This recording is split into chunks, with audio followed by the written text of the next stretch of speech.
everyone, it's Mary. Let's make some beautiful layered soap today. We're going to start with our high oleic sunflower oil and canola oil. And these two I get from Costco. I actually save quite a bit by getting them here. And my castor oil I purchase from Amazon.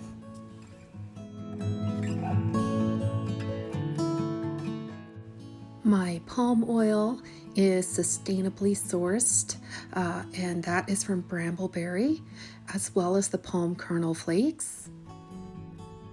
The coconut oil is also from Costco, and the cocoa butter wafers are from Wholesale Supplies.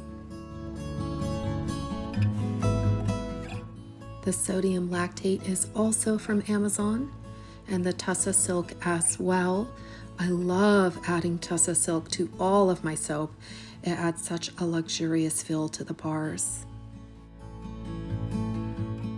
My colorants are micas. The three on the left are from Mad Micas, Sea Glass, followed by Taxi Cab, followed by Peach Taffy, and the one on the right is from Brambleberry and is Mermaid Blue. Our fragrance is from Nurture Soap called Sunshine on My Mind. It is not supposed to discolor or accelerate, so it's supposed to play nice with this design. The first thing I like to do when I'm soaping is to immediately add my fragrance to kaolin clay. This is supposed to help anchor the fragrance so that it doesn't fade. I use my mini mixer to make sure the fragrance is completely incorporated into the kaolin clay. When you are making soap, you want to be sure you're always following proper safety guidelines. I always use, of course, gloves and long sleeves. And of course, eye protection is a must. You don't want to get any lye splashes in your eyes. That would be very serious.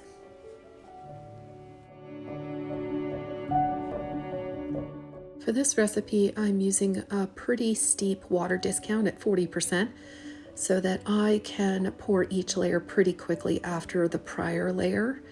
This is distilled water that I'm getting ready for my lye solution.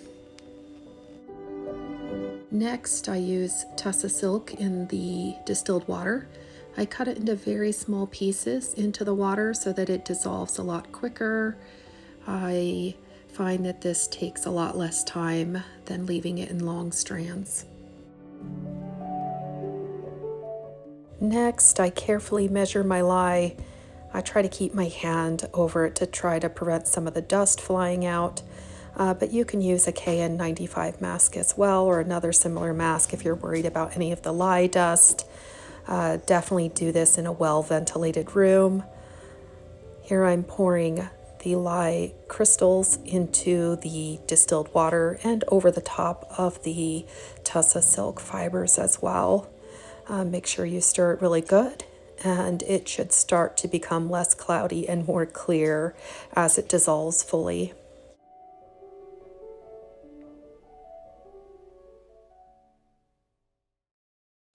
Next, we are measuring the mica. You want to be measuring 1 teaspoon of mica per 1 tablespoon lightweight carrier oil, such as almond oil. I use the mini mixer to make sure each mica is fully incorporated. This makes for a smooth color throughout the batter.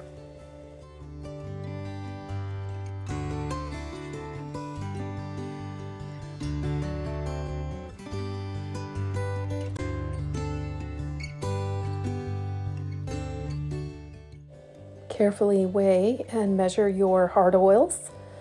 Those will be coconut oil shown here, followed by palm kernel flakes and your palm oil. And then last but not least, our cocoa butter wafers. Next, we will start melting the hard oils. I usually start by putting them in the microwave for about 60 seconds. Then I'll pull them out and stir a little bit, put them in for another 60 seconds, and then as they start to melt, I'll use less time such as 30 seconds or even 15 seconds. You don't want to overheat the oil, so be careful. But once you are completely done melting them, they should be clear, and as you see, about 135 degrees. I measure my soft oils, so those are liquid at room temperature, separately. I start with the canola oil and the sunflower oil, and then measure the castor oil and add that as well. I then add my hard oils from my other container into the soft oils, and then I gently stir to incorporate them together.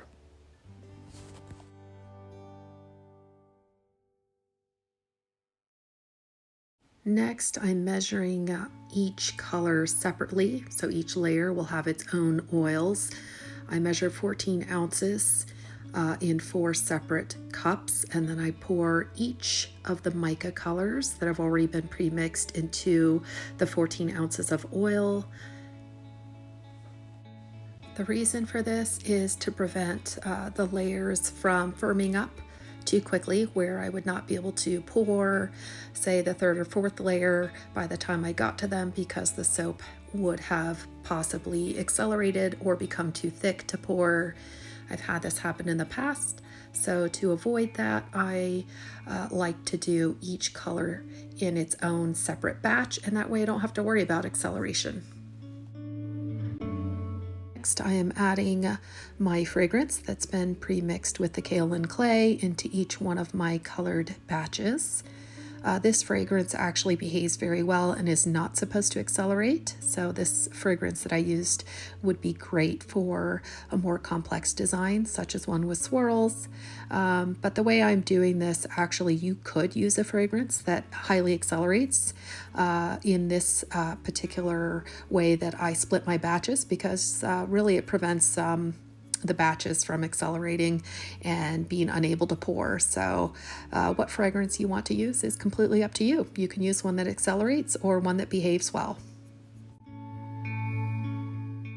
Next, I am measuring out my lye from the main batch into a smaller container and adding my sodium lactate.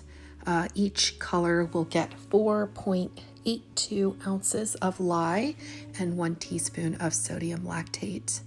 I then will add this small mini batch of lye water into each color one by one. As you can see here, my lye water is about 108 degrees and the oils are about 104 degrees. If you have to gently reheat your oils in their microwave, do so just for very short bursts, like about 10 seconds, just to make sure that your lye and oils are within 10 degrees of one another. I will then pour my lye into the blue color here. This is the sea glass color, and gently stir before incorporating the stick blender. So as you see, each mini lye batch, I'm only preparing as I'm getting ready to pour the color. So I'm not actually doing all 4 at one time. I will be doing each color at one time and then waiting and then doing the next color. Don't forget to burp your stick blender. That's really important to try to cut down on the amount of air bubbles that the batch will have.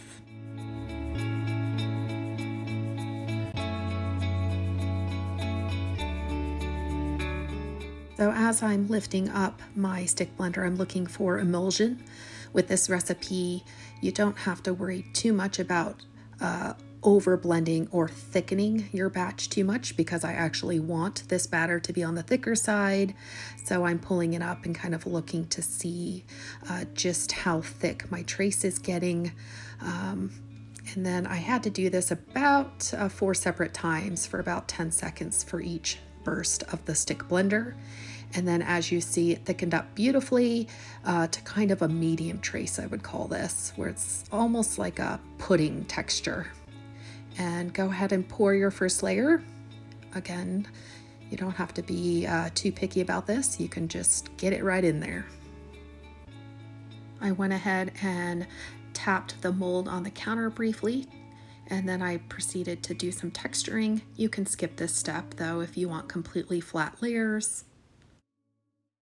All right, we're on to the second layer. So this is our taxi cab yellow. And again, measuring out our lye at 4.82 ounces and our 1 teaspoon of sodium lactate before adding this into our taxi cab color.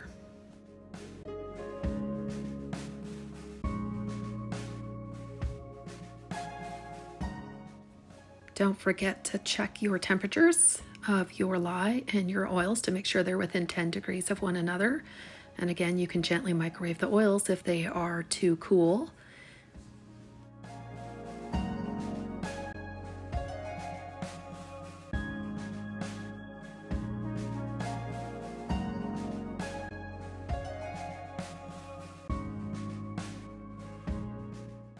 Go ahead and burp your stick blender again, and I also did about 4 separate bursts at about 10 seconds each to get this batter to the right thickness. And again, you want it to be that medium trace pudding texture.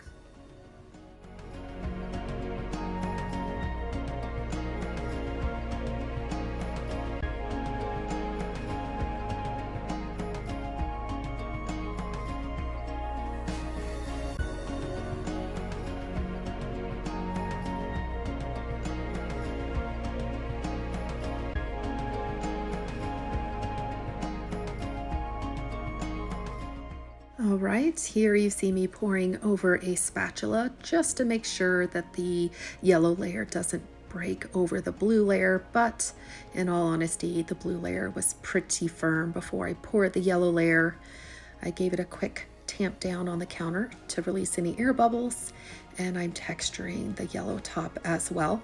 But as I mentioned, if you want your layer straight, you can skip the texturing part and just tamp it down pretty firm on the counter to make it nice and flat.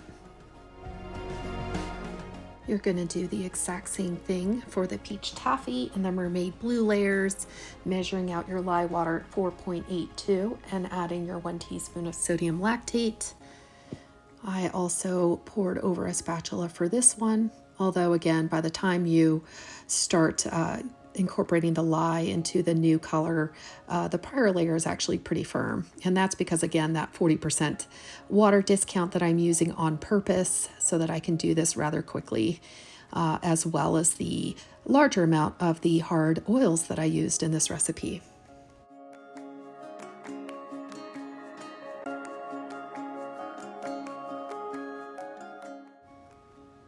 Once again, I am texturing this layer as well. You'll notice that I textured on opposite sides on purpose to try to give this some interest. And last but not least, our beautiful mermaid blue color, also at a wonderful medium thick trace, pouring over the peach taffy color. I love this peach taffy color. This is a special color that Mad Micas has put out that's only available in the month of June. So if you want this color, it will only be available in June. So feel free to rush right over there and grab it before they're gone. Mad Micas can thank me for this shout out.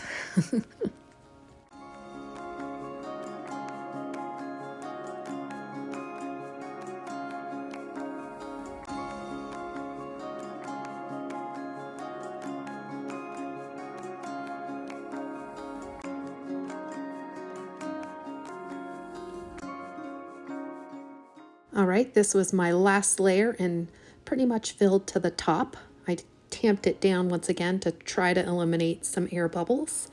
And this last layer, I actually brought it to a little bit thicker trace on purpose so that I could texture the top of the soap. You can feel free to copy my design, or you can texture it in your preferred method. I personally like a little bit more on the simpler side as far as my textured tops. I went ahead and C-popped this, which is oven processing. I warmed up my oven to 170 degrees and put it in the oven.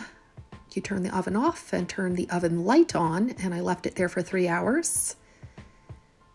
And then I took it out and waited another 3 hours, and it was ready to cut. So this is a very fast recipe. You can cut it within 6 to 8 hours, which I love. Let's take a look here.